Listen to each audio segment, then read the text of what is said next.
Okay, and we are live on Facebook, on the Facebook page of the National Museum of Civil War Medicine.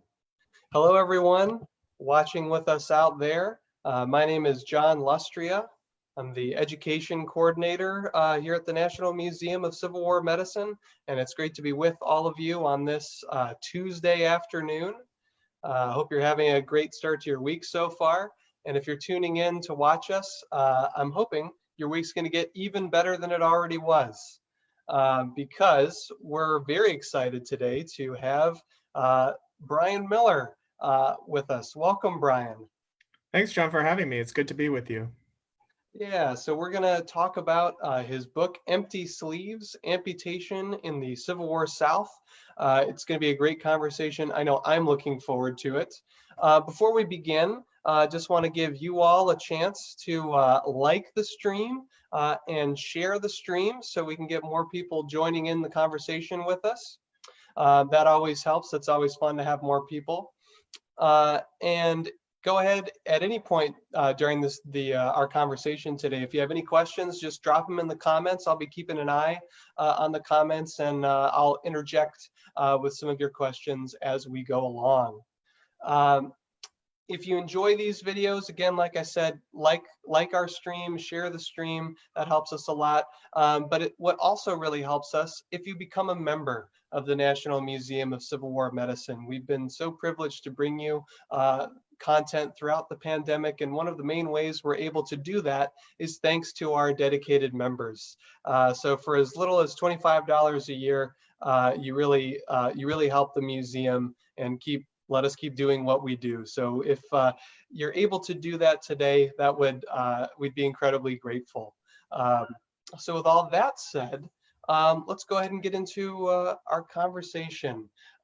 So Brian, tell us a little bit about yourself and how you came to be in the field of Civil War history / medical history.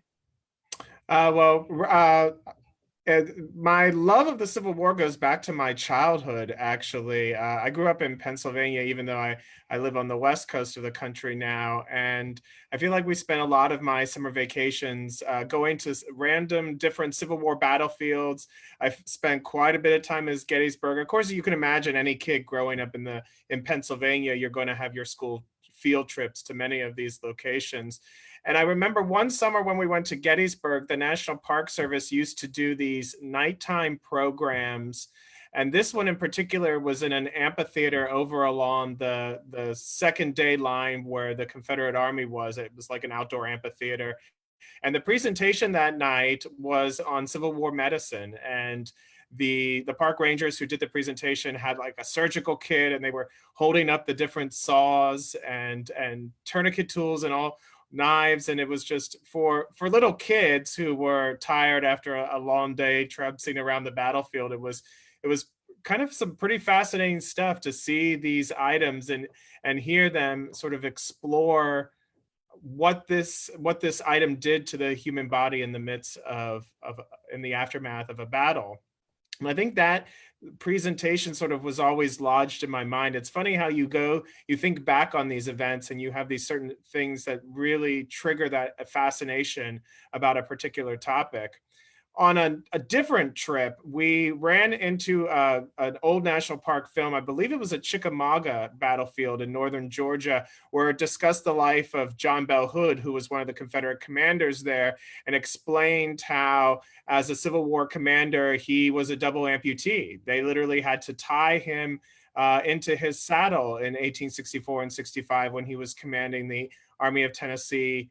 And that was another one of those fascinating sort of moments about how does someone physically do this and how can they sort of deal with that pain and that disability and still command an army. I think with those two ideas sort of melded together when I was in graduate school, and the first book that I wrote on John Bell Hood, I was thinking about different ways to explore his life. And of course, amputation became one of them.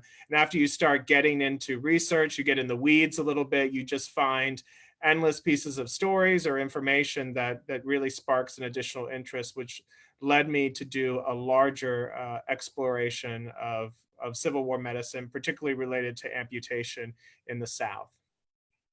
Yeah, I can certainly relate to some of those stories. So I grew up outside of Chicago, but despite not being too near many Civil War battlefields, I spent sort of an inordinate amount of my childhood traipsing around Civil War battlefields and Park Service sites around the country. So I can relate. And there definitely is something very captivating about, holding up the bone saws, and one some of the images I can see on the cover of your book there, strategically placed just over your shoulder. Of course.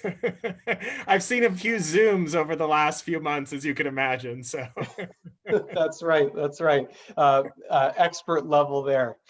Well, that's great. I love that idea about being kind of fixated on the lived experience of one high profile amputee, and then kind of exploring kind of down the history of medicine from there. That's I think a really fascinating path. Before we kind of start, get into the weeds in the book here, a lot of your scholarship not only, of course, deals with medical history, but it also deals with the history of memory. Um, Talk a little bit about that. Just maybe explain what that is for those that might not be familiar, and then why it's such a valuable kind of historical lens to use. I think the easiest way to explain memory studies is that we're not necessarily looking at the story of the past in real time. So if a soldier is in the middle of a battle and they're actually writing about what they're seeing, that wouldn't necessarily be part of a memory lens, if you will, of focusing on history, but rather we're going to look at 3 years, 5 years, 50 years, 100 years later of how particularly Americans, and both individually and groups of Americans, are recalling certain events, certain prominent things. And we've seen great memory studies, I think, that have encapsulated a lot of American history, from studies on you think about Alfred Young's great book on the shoemaker and the Tea Party, looking at the memory of the Boston Tea Party, or other particular events that may not have resonated when they happened, but then over time and through commemoration, they really sort of grew in their stature, particularly because of how a lot of individual Americans were looking back on a particular moment and trying to sort of piece together where they were or how they remember that particular moment. Why memory, I think, is so dynamic for the Civil War is that in the aftermath of the war, the memory industry sort of boomed. We look at literally decades of officers, of soldiers writing memoirs, really trying to put together, because they realized in the midst of the period, but also years later, that if they didn't have that correspondence, they really wanted to take the time to sit down and tell their story. And it was quite lucrative. We know that for Ulysses S. Grant, writing his own memoirs ended up being the financial savior for his family. And at the end of his life, particularly after the Grant family had run into financial difficulties. So there was an audience there that was really interested in hearing what people had to say about the war, both from common soldiers and from officers. And while that's going on, you're seeing the boom of the building of monuments, particularly in town squares, on battlefields, lots of reunion organizations, literally memory organizations of veterans, North and South, of the women who supported those organizations gathering together and collectively thinking about how they remembered or even misremembered the American Civil War. Yeah, that's kind of why I love it as a lens. It's so ingenious because it's kind of, in many cases, not always, many cases, it's such a subconscious process. We're not actively thinking about, the ways in which we reconstruct, how events happened, and in some cases, misremember them, like you said. I think it's just such a ingenious way to kind of to study the past, and I'm glad to see that it's I think starting to become a more common way that people talk about it. And there's obviously lots of books coming out on the subject. Just quickly going to the comments here. Great comment from Jim. He says, thank you for all your endeavors to help us learn about these historical medical experiences. Thanks for chiming in, Jim. We got Mary tuning in from Minnesota, Rosemary from Ann Arbor. So we got people from all around the country tuning in to watch us. It's always fun to see who's watching. So continuing on this theme of memory here, when you started looking when you started looking at amputations, in how did you see people commemorate or remember either their own amputations or kind of amputations generally in the Civil War? What did you find there? I think what I discovered was a lot of our sort of collective memory, or how our nation, if you will, or the larger populace remembers amputations, is really driven by Hollywood. You think of the many Civil War films that you may have seen, from Gone with the Wind to Lincoln, most recently, the Steven Spielberg film, that has some sort of hospital or amputation related scene. And we know why, right? This makes for gripping drama. It's, if you think, even in Dances with Wolves, we have that scene where Kevin Costner is biting down on the stick when there's a potential operation taking place, or could take place. So it creates this really dramatic scene, but it's usually in many ways, I think, fictionalized in some ways. You think of this is the scenes where they don't have any anesthetic available. There's no chloroform to put over the patient's mouth to help them relax. Instead, they're just going to pull out the tool, saw off the limb, and send and call for the next patient. It's a very gruesome and effective scene, but it's not necessarily, I think, a realistic scene, particularly as the Civil War advances. You know, one of the challenges of doing this project is that this is not something that a lot of people sat down and thought about. When they lost a limb, if they were able to survive, did they take the time to actually catalog what all this meant? They weren't necessarily writing journal entries or sitting in a hospital, and when they were contemplating this, sort of jotting it down. The surgeons certainly weren't taking a lot of notes on what all of this meant either. And in years later, a lot of these amputees sort of fade away, right? Because of health conditions, or they're not physically able to go to some of these sites for reunions and commemorations. So their stories weren't necessarily being remembered at all. Instead, it becomes, in many ways, they become essentially, if you will, living embodiments of memory. And that comes about particularly with efforts, as we can talk about later, when states are sort of memorializing these men by giving them prosthetic limbs, land grants, allowing them to move into veterans homes, and so forth. It's funny you mentioned Dances with Wolves. Just yesterday on our live stream, I was talking with Allison Johnson, and that was her vehicle into studying Civil War medicine. When I asked her the question I asked you at the beginning, she said, "Well, it all started with Kevin Costner."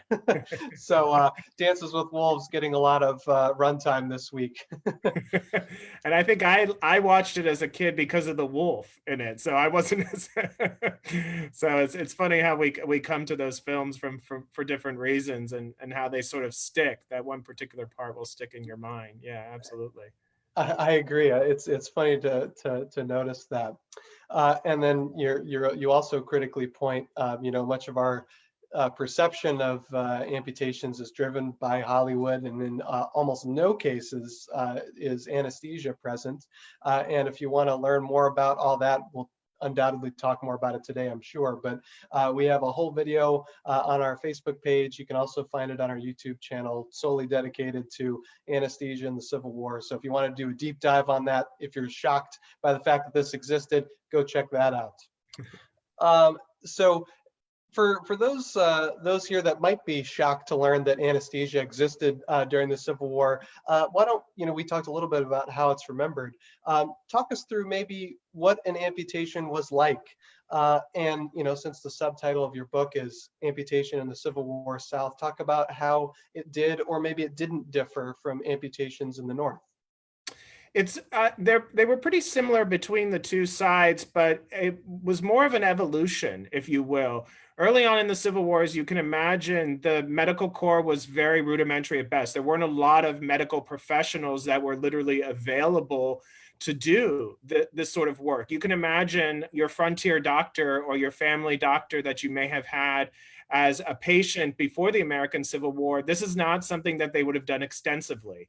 Battlefield operations were, for particularly amputations, were really growing out of the Crimean conflict. So you were seeing more manuals beginning to develop, but many of the surgeons hadn't really done them. They had to rely on this material. So you can imagine battles, particularly the first battle of Manassas at Bull Run in July of 61, there was no expectation that there would be that many wounded men who would need medical attention. And I think Shiloh is another great example where you have 5,000 wounded soldiers, particularly on the southern side, that are going to need some sort of medical examination or a potential amputation.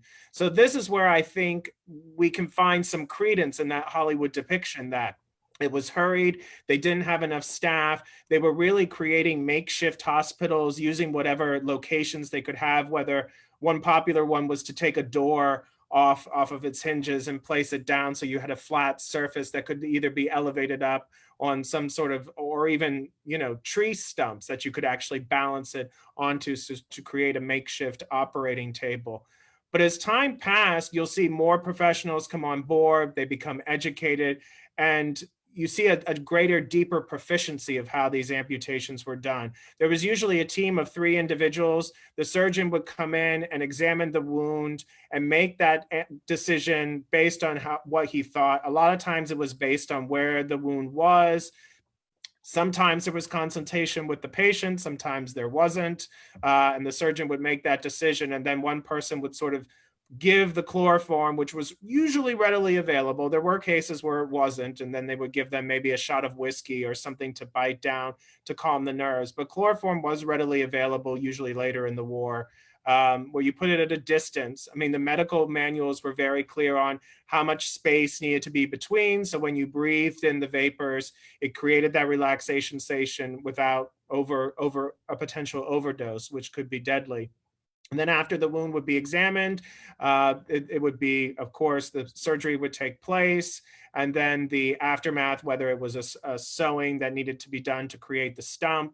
And there was quite a lot of proficiency. It's not necessarily that view where it's just cut the limb off quickly so we can go to the next patient, but there is this, I think, medical honor system that surgeons are entrusted with the life of their patients, and if the patients, particularly officers, seem to have even, I think, a greater depth of ability to talk with their surgeon at great length. But there is this sort of professionalism that emerges that allows, particularly the number of amputations, to dramatically decrease as you look throughout at what statistics we have during the war, that they become, I think, better attuned to what there's a lot of discussion in the medical community. You're seeing this right now with COVID, right? We're learning so much every day because the scientific community is talking and sharing their research. That was happening during the Civil War, allowing a lot less amputations and more direct medical care to see if that limb could survive without its removal.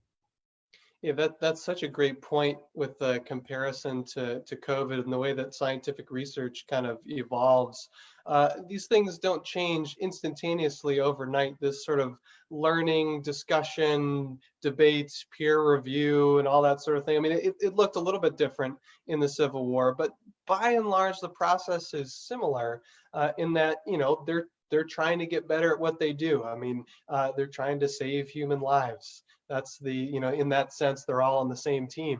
And so they're comparing notes, they're trying things. And, again, speaking to the popular perception, they're not just sort of hacking these limbs off willy-nilly. I mean, in the museum, we have a set of splints that was used in the Civil War that, they know how to set broken bones. And I also wanted to highlight, you talked about the precision that these surgeons are using. Look no further than the tools in some of the surgeons' toolkits. They have of varying sizes and knives and saws, which, again, kind of a little gruesome, but the fact that they have different sizes suggests that they're ready for different situations. They have tools specifically to file the edge of a bone, so that there's not a pointy edge. Again, it's a little, macabre at times, but all of these precise tools are to help the patients have long, happy, and healthy lives, if they make it through. Yeah, a lot of, and like going back to the memory, you're not seeing a lot of different surgical tools used, right? It's usually the saw, but here we're using the different knives and scalpels to create the incisions because you're having to move through different parts, different textures, right? You're having to move through skin, through flesh, through tendons, and then eventually bone if it's needed. Mhm. And all that points to the fact, even though it doesn't seem like it at times, the human body is designed to stay together. Right. And Um, it was great to see the evolution of the medical community during the Civil War itself, where the surgical manuals were being updated. There were new revisions of them coming out that were readily available both North and South. And then the Southern, the Confederate effort actually created their own medical journal that was published out of Richmond, where they were asking surgeons to do articles to give updated information, particularly as there becomes this awareness of infection and the potential for a need for sanitation. This is all developing during the war, and how hospitals become much cleaner sites because of the medical community noticing that there are clearly things that are at a more microbial level that need to be explored further. And I think that's why we have such a success, if you will, of a large number of amputees who are able to survive the war, especially those who were amputated in the latter years of the war, because their surgeons had learned so much from each other and from the early chaos of the war itself. Indeed. And that point about, especially later in the war, they're surviving, underscores that, this popular perception that, Civil War medicine is a disaster is not completely untrue. I mean, it was pretty touch and go at times. But at least what we try and communicate at the museum, it was an awful lot better than it's often remembered. Right. As I'm sure, you talk about that quite a bit as well. Question from the comments that I know I'm very curious about from Joy Kuykendall. Hopefully I said that right. How did the mortality rate of the South compare to that of the North? And so, and as people who watch these videos regularly know, statistics for Southern medical practices are hard to come by, as I'm sure you well know. So, but I'm curious for your take on that. Our best guess is that they're pretty similar to one another. Um, as you mentioned, when the Richmond was evacuated in 1865, as Grant's armies were moving in to capture the city, a lot of the medical records what had finally coalesced. I should back up and say there wasn't really an organized Confederate medical department early in the war. It was a lot. There was no standardization of forms. There was a lot of chaos of long-handed journals that you would see that surgeons would keep records of. And if they survived, that would literally be the only counting that you would have. There was more, I think, standardization of forms by the latter half of the war, but a lot of those were destroyed, in particular in Richmond, as the government was sort of abandoning itself and hurrying what documents they could. A lot of the medical stuff got destroyed. So you end up relying on individual hospitals to have those records. But from what we can tell, and a lot of this is just doing some counting and micro looking at, the survival rates are pretty similar between the North and the South, and the number of amputations is probably the same. We know that about 29, there's an exact number, it's like 29,000 and some Union amputations that took place during the war because of their bureaucratic nature. The Confederacy, we're probably guessing, is very similar in terms of their numbers, and their survival rates seem to be very similar. You can imagine if you have a finger amputated, if you have a hand or an arm or even a foot, you have a greater ability to survive than, I think the most extreme amputation is that of the femur near the hip joint. That usually had an 80% mortality rate because of the massive amount of blood loss that you would have. I mean, that's extreme trauma. So it was imperative on the surgeon to allow as much space as possible between the hip joint and the location of the femur. But that could be pretty devastating, especially for those that were performed in the midst of a battle or in the immediate aftermath on the field itself. We should also, I should also preface this by saying, if you end up getting, let's say you're wounded in a battle, but it's not severe, but you end up needing an amputation a little bit later, you have a greater chance of survival because you're going to be moved to a hospital where you will have that more time and care that will be taken with the wound. And so we see a higher survival rate, particularly for those who end up hospitalized and maybe they try a few other situations, and then amputation becomes a last resort, but they're in a position where they can make that successfully. You even have decisions even by the end of the war where they're able to sort of shorten the limb, if you will, where instead of cutting the entire limb off, you're just literally removing bone fragments, cutting the bone in a way that it can be pinned together, if you will. To it does obviously shorten the stature of that particular limb, but it does allow the limb to stay at least intact. Yeah, they get awfully creative with some of the techniques they employ. Um, Another question in the comments from Lynn Bristol, one of the members of the museum. We really appreciate her helping us continue to do what we do. And for those of you watching again, becoming a member of the museum, there should be a link in the comments, really helps us continue to produce videos like this. But Lynn asks, the surgical instruments were not disposable, obviously. But what was the regimen of upkeep? Were they sharpened, repurposed? How long would they last? Were they easily replaceable? How available were they? A lot of questions in there, but speak to that a little bit if you could. A lot of them were used for as long as possible. So you would see them. Obviously, the sanitation, particularly in the early part of the war, was not great. So they were wiping them off on cloths, on whatever they had. The surgeons themselves were usually responsible for their own kit. It wasn't like they were walking into a situation where there was a vast amount of supplies. The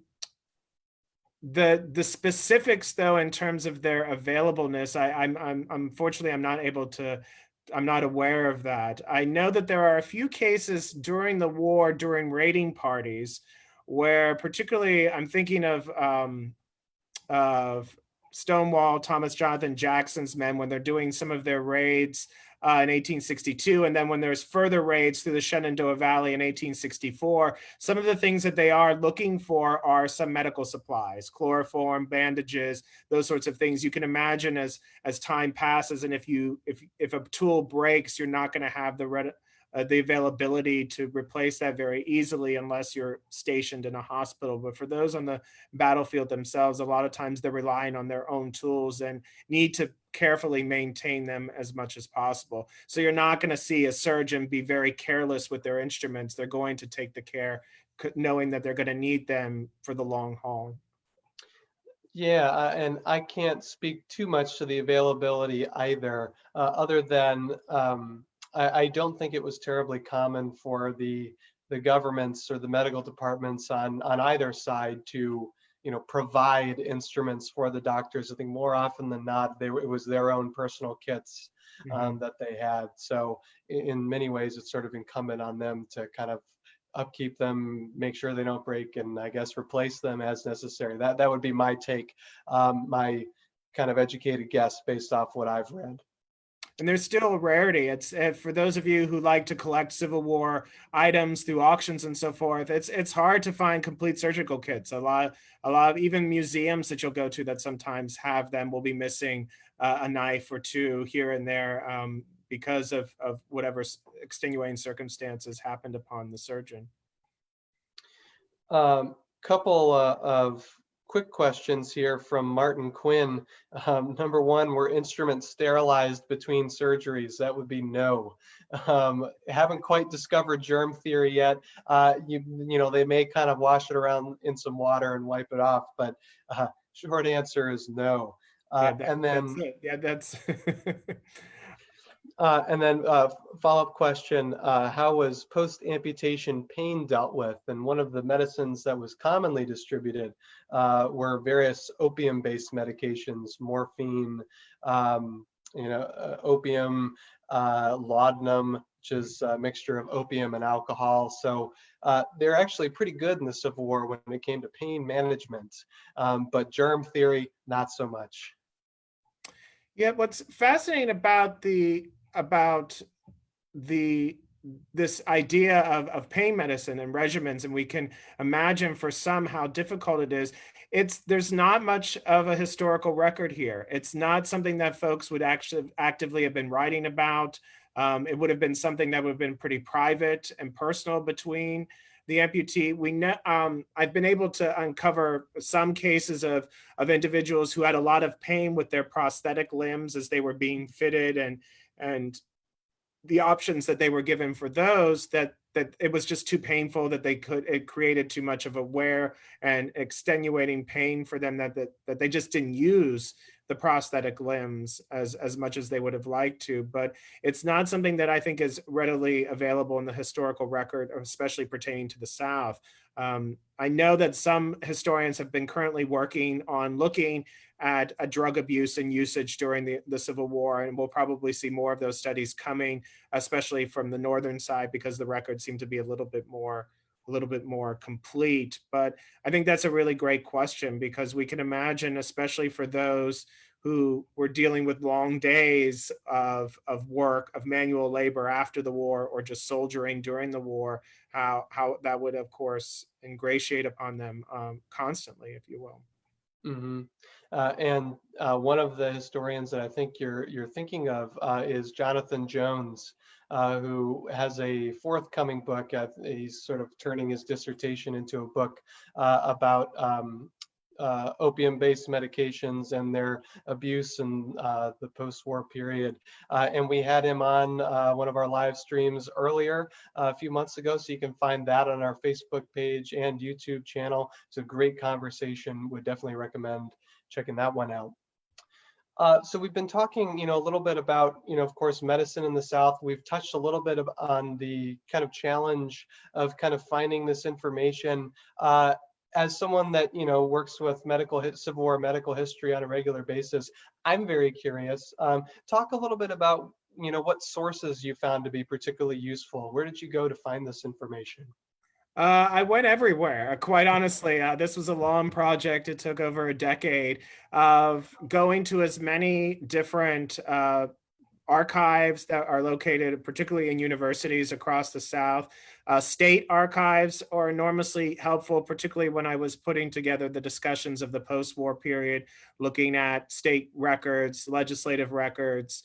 Newspapers are enormously helpful. I tell everyone, if you want to pick a dissertation topic, I used to tell my graduate students, read some newspapers from a time period that you're really interested in, and you'll find all sorts of cases of stories that would pop up. I would see accounts of an amputee who was doing charity work, or who was a beggar on the streets of New Orleans. I mean, these are the sorts of stories that would pop up that would give you a little bit of insight into that world. I'm really thankful that the University of Alabama at Birmingham's medical school has, I believe it's the Reynolds collection, has a rather extensive Civil War medical collection. They have all the surgical manuals, a lot of the papers of the surgeons that were put together as well at the time period, that gave me a lot of the medical aspects. And then a lot of it was just literally, every time you would go to looking at memoirs of soldiers, of officers,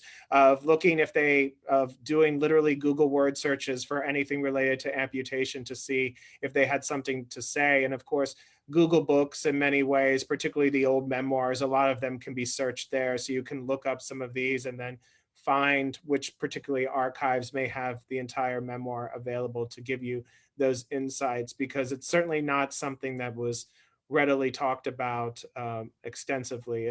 It's not, I think, a thing that, particularly for Southern men, a lot of my book is framed around this gender analysis of what it means to be a man in a white man in particular in Southern society, and how the war sort of changes that, because so much of it is about your physical appearance. And now that you're sort of in this new position because you've lost a limb, it isn't something that I think a lot of people took great pride in. The empty sleeve wasn't always seen as this great marker of military heroism, particularly because of the outcome of the war for the Confederacy. That's really interesting, and I want to explore that a little bit more. So when these soldiers do go home, or well, before I say that, I want to say to all of you in the comments, I'm seeing all of your great questions. We're going to try and get to them all if we can, but I'm not ignoring you. But yes, when these soldiers go home, when they've had amputations, and of course, knowing that this varies widely. Talk a little bit about that experience. That's a question that you were just getting into that I'm very curious to explore a bit. So talk about what that experience was like after the war. It seems that for the most part, especially as they're returning home to maybe smaller communities across the South, there is this moment of joy of welcoming folks home. But in the aftermath, it becomes very difficult for them. They initially do not have there's no support structure for them established. The United States has established a prosthetic limb program for Union veterans. The 14th Amendment bars that from happening in states that were part of the Confederacy. So it's up to individual Southern states to sort of take care of these amputated men. A lot of them needed a prosthetic limb just to continue work in manual labor. But they found in some cases there was, clear signs from employers that they didn't want any injured veterans. And you start to see as time passes that the former soldiers who are able to hide their amputation have a lot more success. But then even later on, it sort of ebbs and flows a little bit. I guess it really depends on your economic stature. The more the officers who are able to come home, who have more of a wealth structure, I think, built around their lives, find themselves able to run for political office and show off their empty sleeve that this is why you should elect them governor. But then at the other side of the table, you have men who are uneducated, who did manual labor before the war, who are now returning to harvest tobacco, and it's taking them longer because of their physical impairment, their disability, and that there wasn't a real reckoning within Southern society to take care of these men until much later. We don't see pensions really established in the Southern states until the 1890s, and the prosthetic limb programs were helpful if you wanted a prosthetic limb, or you could get a one-time cash payment in lieu of that limb, but it really just depended on how it benefited or did not benefit your own individual circumstances. And those Southern prosthetic limb programs, a statistic that always just kind of blows my mind. In 1866, the entire state budget, the state of Mississippi, was dedicated to purchasing prosthetic limbs or something along those lines. I mean, it's astonishing in terms of the money and the efforts to kind of accommodate this, and even that is sort of insubstantial because society everywhere in the 19th century is not really set up for people that are missing either a leg or an arm, or perhaps like John Bell Hood, both an arm and a leg. Yeah, the prosthetic limb programs were so expensive because there were a few things that needed to happen. First, the limbs, especially for the legs, were pretty advanced. I mean, you look at prosthetic limbs now, the steel blades that allow you to do, physical feats, run decathlons, essentially. The technology was pretty advanced at that time, that there was a lot of mobility, there was a lot of padding that made it very comfortable. So the limbs themselves could range anywhere from $75 to $150, depending if you needed a leg or an arm. So it was quite a substantial amount of money, as you can imagine, especially in the 1860s, 1870s. But then the state had to figure out how to get that limb to that veteran. So normally they paid for a veteran, we'll use Mississippi as an example, they would have to travel by rail to Jackson, Mississippi, the capital, where they would be measured. And then they would get some hotel fare until that limb had been structured. They were literally making them on site, and then they would try on the prosthetic limb to make sure it fit. And then you would pay the fare for that veteran to return home. There was also upkeep potential costs. Sometimes they would need readjusted or tightened. You could break your limb. And so there were sometimes additional costs that would even go with that as well. Yeah, I think it's so interesting to explore what that process kind of looked like, because it's so easy to say, oh, prosthetic limbs are provided for veterans, but there's a bit more to it than that. There's sort of getting from point A to point B, the adjustment, the upkeep. It's the stuff that can sometimes get lost in sometimes a single sentence in a book. And so I love that you break that down like that. I had some other, yes, and your point too about how kind of advanced these prosthetic limbs are. I mean, it's, like I said, not quite like today, but by all things considered, there are some pretty remarkable innovations in the prosthetic limb industry in the years after the Civil War. Just one of the many ways that the Civil War kind of, at least how I like to say it, kind of lays the foundation for modern medicine. I mean, it's definitely not that, but it provides kind of a jumping off point for kind of where we are now. You had a companies north and south that were competing. Becomes pretty fascinating. Some of the best limbs were actually from northern manufacturers, and you had debates in southern legislatures or if they should even be using these Yankee limbs for their southern veterans. That there was a lot of consternation that they would be using certain companies that were creating the most physiologically adapted limbs at the time period. It was quite fascinating how some of the political debates that get entwined within, which ends up delaying the care that a lot of these men need to get the limbs themselves. But because you could also get a cash payment in the 7 states that were doing the limb programs, a lot of them decided not to get the limb, that they would take that money as a cash handout because that would help them a lot more, because they didn't necessarily feel that they needed that limb for mobility or for stature in society, if you will. Yes, it's interesting to me the calculus that would go into that decision about taking cash or a prosthetic limb. Again, all of these I think oftentimes kind of silent decisions that we don't read a whole lot about, and again they're pretty individual.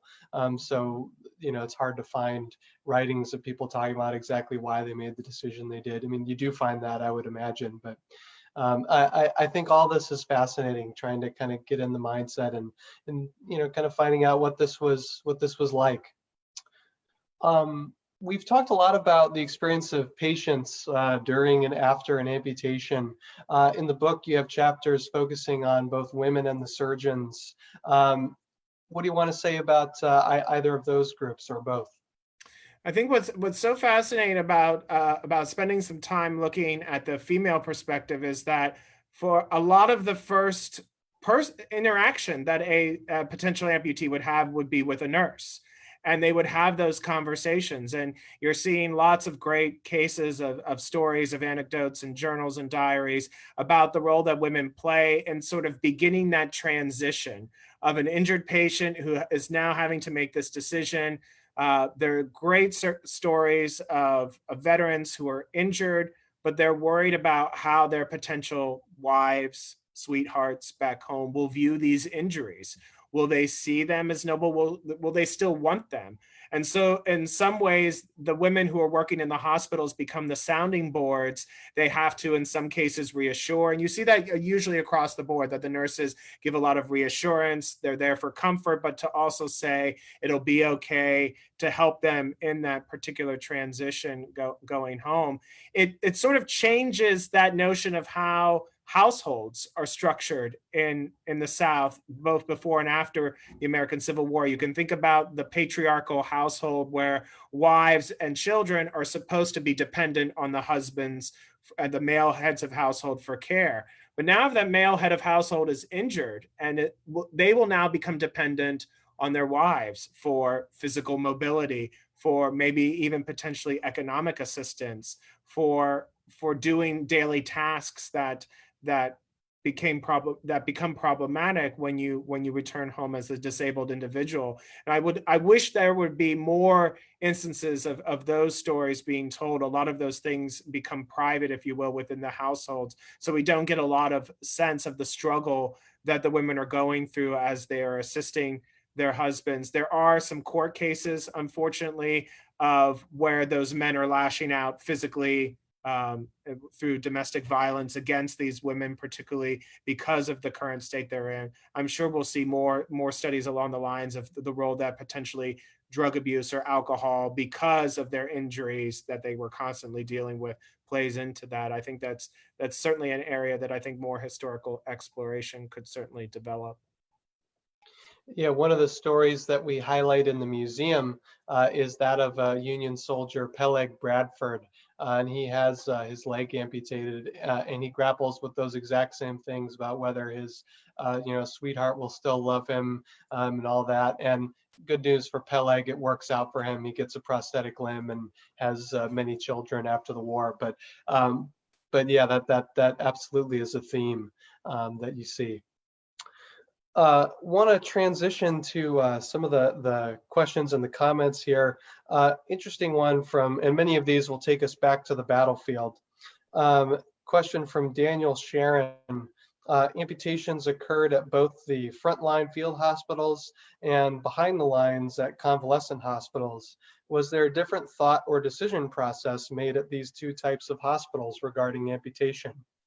Usually there was more conversation at the ones behind the lines. You'll see some cases in particular where surgeons will report that there was some dialogue going on of, okay, this is what I've identified. This is my medical recommendation. There seems to be the luxury of a little bit more time there behind the lines versus those operations that are taking place on the front lines. It usually depended, I think, also on your position within the Army. If you are an officer, you're going to probably have a private surgeon or somebody who is specifically taking care of officers who is not going to be as hurried. So even if they're on the front line itself, they're still able to have that medical conversation with you, or at least work on removing your body to a location, like some particular officers who underwent amputation were usually taken to a different location before that surgery happened. But for a lot of the common men who were on the battlefield itself in the midst of the chaos, when they were pulled to a location where the medical procedure could take place safely, even if the battle is raging in front of them, it was still, you're not seeing that level of conversation, except if the soldier was pretty clear that they did not want an operation to take place. I was able to uncover some particular stories of those soldiers who threatened physical violence against the surgeon, who saying that they didn't want to lose their limb. Some of them were over losing a finger. They wanted no part of their body altered. Some of them realized that if they did undergo even a finger removal, they were going to be out of commission. They could not get back in that battle. And in the midst of a battle, you don't know how long that military campaign is going to go on. Is it going to be a one-day affair? Is it going to be several weeks? Is it going to build into a siege? So for some of these guys, they just wanted to get right back out there, and they were willing to run out, ignore the medical advice, threaten violence. And for the surgeons who faced that, they usually very quickly moved on to the next patient if they were in a front area. If you were behind the lines at a different hospital where that amputation would take place, you'll usually see a lot more of an argument, a longer dialogue, sometimes bringing in someone else who was doing surgeries to sort of convince this person that they really should undergo this operation. So you have very, very different dynamics going on, just depending on, I think in many ways, what the patient is willing to go through, as well as what the surgeon is willing to put up with. Yeah, that dynamic between the surgeon and the patient, I think, is kind of a really interesting, underexplored relationship in Civil War medicine. And Peter Carmichael kind of touches on it in his book, The War for the Common Soldier. He talks a little bit about kind of like the power dynamic between surgeons who, especially in term like, with sick call, have the ability to determine whether or not they will, be allowed to be omitted from a upcoming battle, if they're sick, like actually sick, or they're just faking it. There's a level of power that's held over the soldier there. But that relationship, I think, is so interesting, and one that I think could be explored more in the future.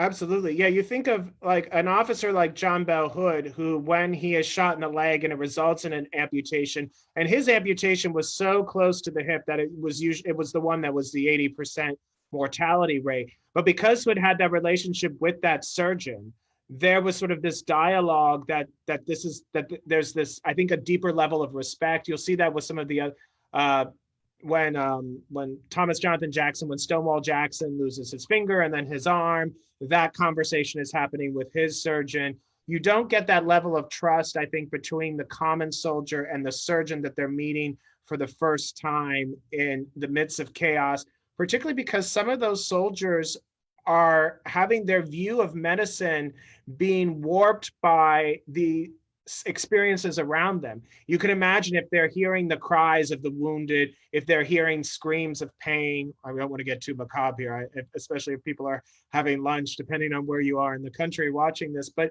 you can imagine how that frames your point of reference. This is why we have this label at times of our surgeons as butchers, because the soldiers themselves didn't know what was going on in those tents. They would walk by, hear some screaming. They were assuming that that's what was happening in that particular environment, even though that wasn't always the case, right?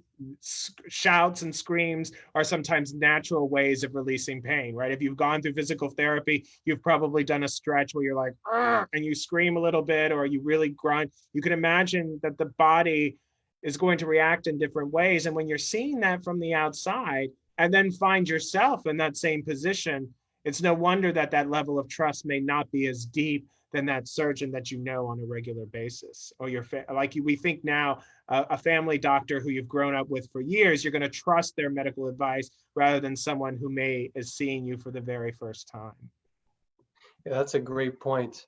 And also that same idea kind of underscores how the myth of Civil War medicine as this kind of horrendous, awful, terrible thing, it's born in the midst of the war, because just like you said, soldiers are, on their way into battle, going by hospitals, and they're saying, "Ooh, that looks awful." So, I mean, this kind of comes from the war itself.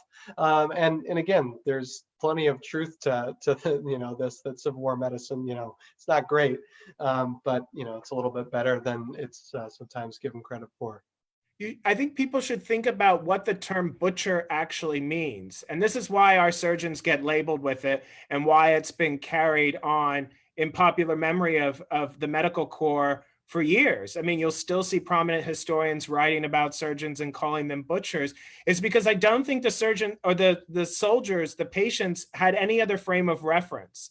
How else would you describe what's happening here? And yet butchering, it's a little bit of an art, right? If you go to a butcher, they're going to cut a piece of meat in a certain manner. It takes a skill. You have to know how to properly dismember a body. And so maybe our lens has just been warped by that popular culture, and that these soldiers may actually be complementary of them, right? We see butcher in a negative light, but their frame of reference in the 19th century is a different place. And how else would they describe somebody who is, with a lot of skill, taking apart a body, which happens to be now a human body rather than an animal body? I love that. That's such a great way to kind of reframe it. And that's why I love having these conversations. We get all kinds of really clever people coming in with interesting ideas like that. That's fascinating. I definitely want to think more about that. Another question here in the comments from Barry Davis. How many doctors would a typical regiment have attached to them, and was there a disparity between Union and Confederate armies in the number of doctors? I don't have that exact number for you, so I'm not able to give you that specific statistic today. Sure, and in my reading, I think it could vary greatly depending on the unit. But I believe in a regiment, theoretically about 1,000 people, often less than that, thanks to the ravages of disease, which we haven't really talked too much about here today. But so from what I've read, I think it's somewhere in the neighborhood of 3 to 5 surgeons per regiment. So that's kind of loosely 1 per 100. I'm prepared to be wrong about that, but I think that's about what it was. Yeah, so speaking of disease, is there anything you want to say about disease as it relates to amputation or medicine in the South, or anything? It's a wide subject, but take it where you want to go. Yeah, I particularly focused for this particular project on amputation itself. I explored a little bit of gangrene, particularly that's the infection that a lot of times will come around the injury itself that is amputated or not amputated.